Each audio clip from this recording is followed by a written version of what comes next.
Assalamualaikum warahmatullahi wabarakatuh. Selamat siang, salam sejahtera untuk kita semua. Baik, hari ini kita akan masuk materi pembicaraan atau kita diskusikan mengenai gangguan sistem imunologi. Ini akan dibawakan oleh saya, Ibu Devi, di mana tujuan pembelajaran kita pada hari ini adalah kita akan mereview kembali anatomi fisiologi dari sistem imunologi dan kita akan membahas mengenai anamnesa dan pemeriksaan fisik apa saja yang harus kita lakukan sebagai perawat ya dalam menangani atau mengelola pasien sistem imunologi.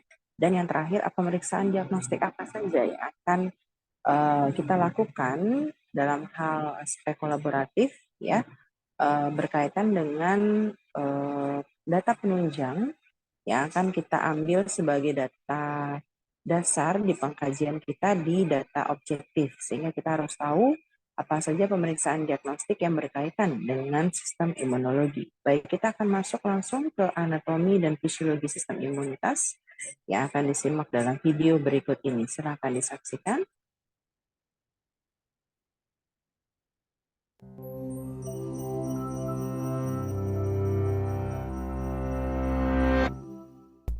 A mosquito lands on your arm, injects its chemicals into your skin, and begins to feed. You wouldn't even know it was there if not for the red lump that appears, accompanied by a telltale itch. It's a nuisance, but that bump is an important signal that you're protected by your immune system, your body's major safeguard against infection, illness, and disease. This system is a vast network of cells, tissues, and organs that coordinate your body's defenses against any threats to your health. Without it, you'd be exposed to billions of bacteria, viruses, and toxins that could make something as minor as a paper cut or a seasonal cold fatal. The immune system relies on millions of defensive white blood cells, also known as leukocytes, that originate. Oke, jadi bicara tentang anatomi dan fisiologi dari sistem imunitas, itu awal dasarnya adalah kita harus ketahui bahwa yang mengatur di dalam tubuh kita mengenai sistem imun ini adalah sistem pertahanan tubuh kita dari hematologi, ya, dari sel darah, ya, di mana sel darah yang mengatur sistem imun itu adalah leukosit atau sel darah putih. Ingat kembali bahwa sel-sel darah itu ada tiga, ada leukosit, ada eritrosit, ada trombosit, ya, di mana masing-masing memiliki peranan yang berbeda-beda di dalam tubuh kita dan berkaitan dengan imun sistem itu dikaitkan dengan yang namanya sel darah putih atau leukosit. In our bone marrow. These cells migrate into the bloodstream and the lymphatic system, a network of vessels which helps clear bodily toxins and waste. Nah, leukosit ini teman-teman tersebar melalui aliran limfe, ya, kelenjar limfe. Makanya di sini ada kaitannya sistem limfatik dengan si leukosit ini, teman-teman, di mana dia akan bekerja. Akan kita tahu nanti di dalam video ini ada bicara tentang salah satu komponen leukosit yang disebut dengan makrofag, gitu ya. Ada limfosit, ada makrofag yang mana dia ini bekerja di dalam sistem limfatik kita yang akan nanti menghancurkan si makrofag ini akan menghancurkan mikroorganisme ya dan akan masuk ke dalam peredaran aliran limfe ya sistem limfatik kita. Our bodies are teeming with leukocytes. There are between 4,000 and 11,000 in every microliter of blood. As they move around, leukocytes work like security personnel, constantly screening the blood, tissues, and organs for suspicious signs. This system mainly relies on cues called antigens. These molecular traces on the surface of pathogens and other foreign substances betray the presence of invaders. As soon as the Nah, ini dikatakan bahwa bagian dari leukosit, yaitu limfosit, dialah yang mengenali ya mikroorganisme yang masuk ke dalam tubuh kita. Nah, mikroorganisme yang masuk itu disebut dengan antigen, gitu ya, disebut dengan antigen. Dan di dalam tubuh kita yang melakukan penyerangan itu adalah antibodi. Jadi ketika ada antigen, maka si limfosit ini yang akan mengenali dan akan membentuk antibodinya gitu. Jadi untuk masing-masing mikroorganisme itu akan memiliki antibodi yang berbeda-beda, disesuaikan dengan mikroorganismenya itu apa. Misalkan mikroorganisme A antibodinya A gitu ya, mikroorganisme B akan dibentuk antibodinya B. Jadi ini ada sistem pengenalan sendiri gitu untuk memberantas si mikroorganismenya itu. Leukocytes detect them, it takes only minutes for the body's protective immune response to kick in. Threats to our bodies are hugely variable, so the immune response has to be equally adaptable. That means relying on many different types of leukocytes to tackle threats in different ways. Despite this diversity, we classify leukocytes in two main cellular groups, which coordinate a two-pronged attack. First, phagocytes trigger the immune response by sending macrophages and dendritic cells into the blood. As these circulate, they destroy any foreign cells they encounter, simply by consuming them. That allows phagocytes to identify the antigen on the invaders they just ingested and transmit this information to the second major cell group orchestrating the defense, the lymphocytes. A group of lymphocyte cells called T cells go in search of infected body cells and swiftly kill them off. Meanwhile, B cells and helper T cells use the information gathered from the unique antigens to start producing special proteins called antibodies. This is the pièce de résistance. Each antigen has a unique matching antibody that can latch onto it like a lock and key and destroy the invading cells. B cells can produce millions of these, which then cycle through the body and attack the invaders until the worst of the threat is neutralized. While all of this is going on, familiar symptoms like high temperatures and swelling are actually processes designed to aid the immune response. A warmer body makes it harder for bacteria and viruses to reproduce and spread because they're temperature sensitive. And when body cells are damaged, they release chemicals that make fluid leak into the surrounding tissues, causing swelling. That also attracts phagocytes, which consume the invaders and the damaged cells. Usually, an immune response will eradicate a threat within a few days. It won't always stop you from getting ill, but that's not its purpose. Its actual job is to stop a threat from escalating to dangerous levels inside your body. And through constant surveillance over time, the immune system provides another benefit. It helps us develop long-term immunity. When B and T cells identify antigens, they can use that information to recognize invaders in the future. So when a threat revisits, the cells can swiftly deploy the right antibodies to tackle it before it affects any more cells. That's how you can develop immunity to certain diseases, like chickenpox. It doesn't always work so well. Some people have autoimmune diseases, which trick the immune system into attacking the body's own perfectly healthy cells. No one knows exactly what causes them, but these disorders sabotage the immune system to varying degrees and underlie problems like arthritis, type 1 diabetes, and multiple sclerosis. For most individuals, however, a healthy immune system will successfully fight off an estimated 300 colds and innumerable other potential infections over the course of a lifetime. Without it, those threats would escalate into something far more dangerous.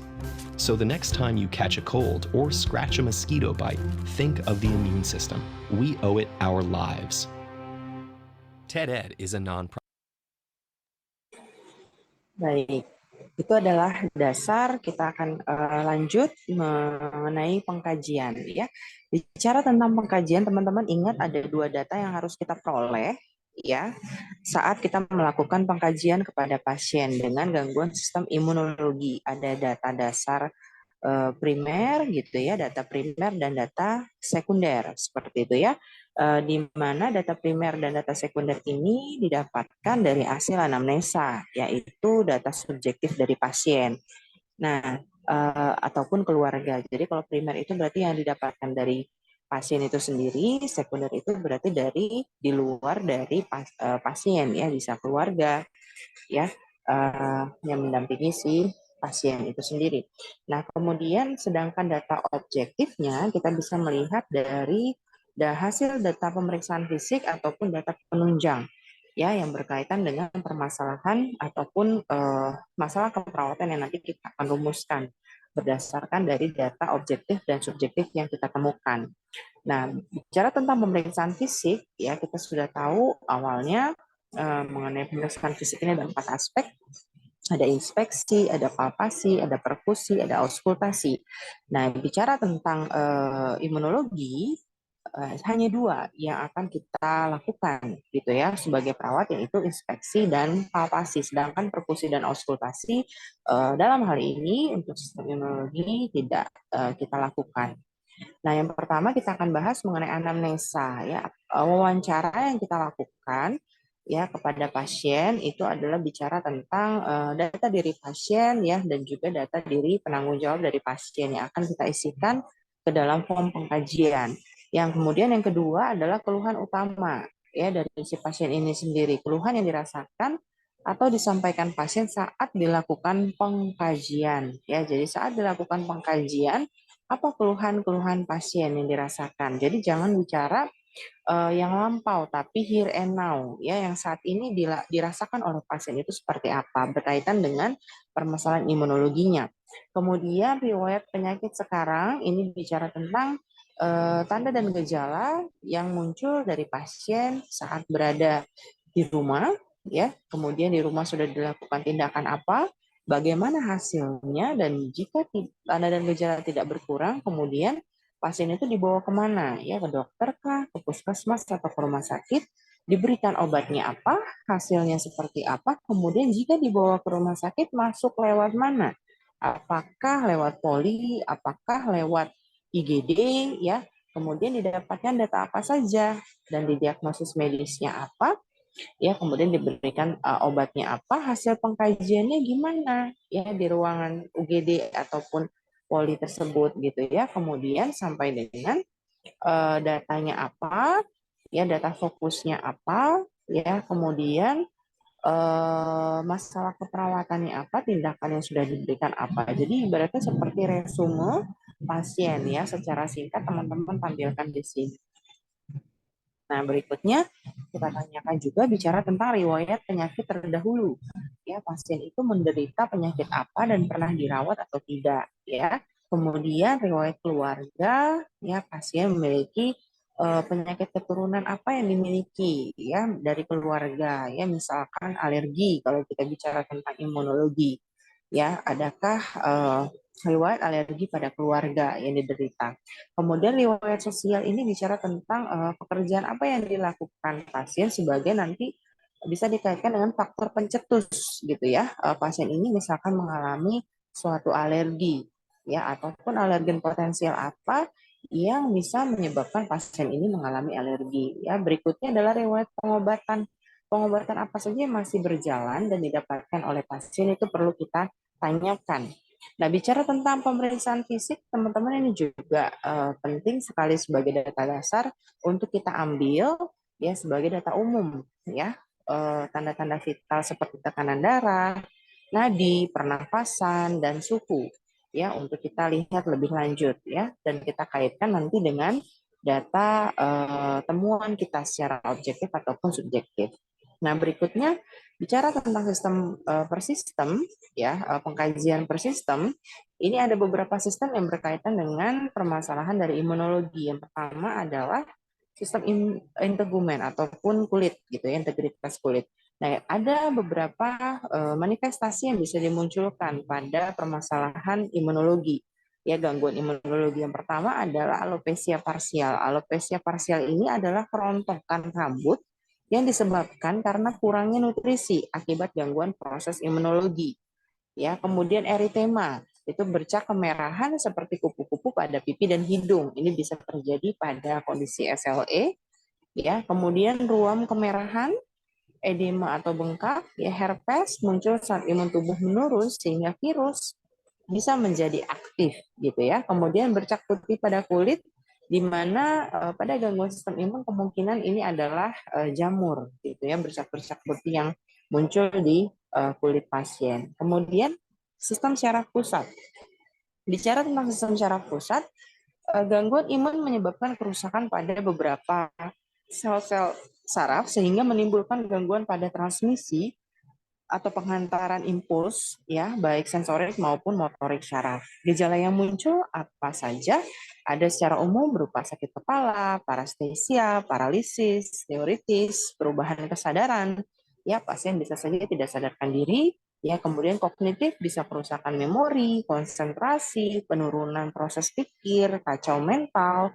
Ya, ini bisa terjadi motorik berupa gaya berjalan, kelemahan, penurunan koordinasi tangan, tremor atau gemetar gitu ya, tangannya gemetar, kejang ya bisa terjadi, kemudian gangguan di perilaku di mana bisa terjadi kurang menjiwai, menarik diri, emosi labil dan seterusnya. Untuk sistem penglihatan yang terganggu akibat dari gangguan sistem imun ini biasanya di bagian saraf mata. Ya, gejala yang muncul berupa fotofobia. Jadi pasien ini mengalami seperti silau gitu ya ketika melihat sinar lampu gitu ya, seperti padahal biasa sinarnya tapi terlihat sangat terang sekali gitu ya. Jadi pasien itu jadi takut akan sinar gitu.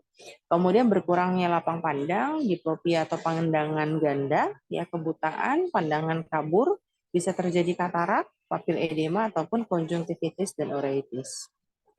Sistem pernapasan juga bisa terganggu akibat adanya teraktivasi bakteri yang dorman pada sistem pernapasan akibat adanya gangguan imunitas. Ya, gejala yang muncul yakni sesak napas, gitu ya, ispa, batuk, takipnu, cyanosis, wheezing ataupun menging, ya, akibat adanya bronkospasme di jalan napas. Berikutnya di sistem kardiovaskuler, gangguan imun menyebabkan peradangan pada jantung sehingga bisa menyebabkan palpitasi, berdebar-debar, ya, kemudian takikardi, heart rate-nya cepat lebih dari 100, ya, pasiennya mengeluh nyeri dada, hipertensi, murmur, dan juga kardiomegali, pembesaran dari otot jantung. Sistem gastrointestinal juga ternyata bisa terganggu pada permasalahan imunitas, di mana bisa muncul gangguan anoreksia. Anoreksia itu tidak nafsu makan, ya mual pasiennya, muntah, disfagia, sulit menelan, ya, kemudian diare, kemudian hepatosplenomegali. Ini berarti terjadi pembesaran pada hepar dan spleen atau lien. Berikutnya adalah sistem genitourinarius, ya, di mana gangguan imun menyebabkan permasalahan pada area genitalia dan ginjal. Gejala yang muncul bisa menyebabkan keputihan di area genitalia, ya, kemudian sistem urinaria di sini ada bicara hematuri, perdarahan pada urin, nyeri panggul dan nyeri saat BAK. Berikutnya di sistem muskuloskeletal, gangguan imunitas menyebabkan permasalahan pada muskuloskeletal nih. Contohnya dengan gejala yang muncul peradangan pada sendi, nyeri sendi, parastesia, dan edema. Di sistem hematologi juga ternyata bisa mengalami kerusakan ya produk darah ya, di mana bisa muncul peteki, purpura, ekimosis, epitaksis ini akibat adanya gangguan pada trombosit ya teman-teman ya, ada pendarahan gusi. Jadi kita ketahui trombosit itu kan berfungsi untuk pembekuan darah gitu ya. Kalau seandainya sistem pembekuan darah ini terganggu, maka bisa terjadi perdarahan. Nah, ini adalah contoh-contoh perdarahan yang bisa terjadi berupa peteki, purpura, ekimosis, epitaksis ataupun pendarahan gusi. Berikutnya di sistem limfatik itu sendiri yang kita tahu tadi di video ada kaitannya ya imun sistem dengan sistem limfatik gitu ya, di mana sistem limfatik mengandung jaringan berupa cairan limfe, nodus limfe, timus dan tonsil. Sistem limfatik menghasilkan 2 sel limfe. Nah, ini adalah komponen dari si limfosit ya, teman-teman. Ada limfosit B, sorry typo ya, limfosit B dan T, di mana berfungsi untuk mendeteksi adanya benda asing atau yang tadi saya sebut sebagai antigen ya, mikroorganisme itu kita sebut dengan antigen. Sehingga limfosit B dan T ini menghasilkan yang namanya antibodi ya untuk si antigen yang masuk tadi. Nah, fungsi limfatik adalah memproduksi antibodi ya. Jadi karena adanya limfosit B dan T ini dan memfiltrasi mikroorganisme yang ada pada darah gitu ya, di mana ketika sudah deteksi maka akan dikeluarkan yang namanya makrofag gitu. Makrofag ini dia secara bentuk lebih besar makro, namanya juga makro lebih besar, yang berfungsi untuk memakan. Ketika sudah dikenali dia sebagai kuman, ya sebagai antigen, maka tubuh itu memiliki sistem pertahanan tubuh untuk melawan dengan mengundang si makrofag untuk memakan, gitu ya, memakan atau membunuh si mikroorganisme tersebut, gitu. Kemudian pada area infeksi, biasanya nodus limfa ini akan membesar, teman-teman. Nah, ini kita harus tahu ya nodus-nodus limfa itu ada di bagian mana saja. Ya, nodus limfa itu ada di bagian servikal, di area leher, kemudian di area aksila dan juga di area inguinal. Nah, kalau dilihat dari area servikal, ini beberapa nodul ada banyak gitu ya yang bisa mengalami pembesaran gitu. Nah, biasanya itu paling sering itu di area sekitar belakang telinga sampai dengan area leher. Ini teman-teman bisa palpasi ataupun sampai di bawah eh, tulang mandibula kita ini ya teman-teman, kalau kita raba juga ada nodul-nodulnya ya, nodul limfanya, dan ini bisa mengalami pembesaran gitu ya akibat adanya antigen ataupun mikroorganisme yang masuk. Kemudian di aksila ini di area ketiak ya teman-teman, ini seperti ini jadi kelihatannya membesar ya. Kemudian di inguinal ya di lipatan paha ini juga ada, dan ini juga bisa mengalami pembesaran ya, kira-kira seperti itu. Nah, pemeriksaan diagnostik apa yang harus teman-teman lihat dari rekam medis pasien itu bicara tentang ada imunoserologi, ada radiologi gitu ya. Imunoserologi ini didapatkan dari hasil hematologi darah, dari hasil pemeriksaan darah ya, yang mana yang melakukan adalah apa namanya, rekan kerja kita, rekan sejawat kita, yaitu tim dari TLM, Teknologi Laboratorium Medis, yang akan memeriksa beberapa item ini ya, bisa memeriksakan ELISA, ya bisa ELISA ini biasanya pendetektor untuk penyakit HIV/AIDS ya, kemudian CRP ini untuk melihat adanya infeksi secara sistematik ya, anti HCV untuk melihat hepatitis C, dan juga HBsAg untuk melihat hepatitis B, dan radiologi-radiologi yang akan dilihat.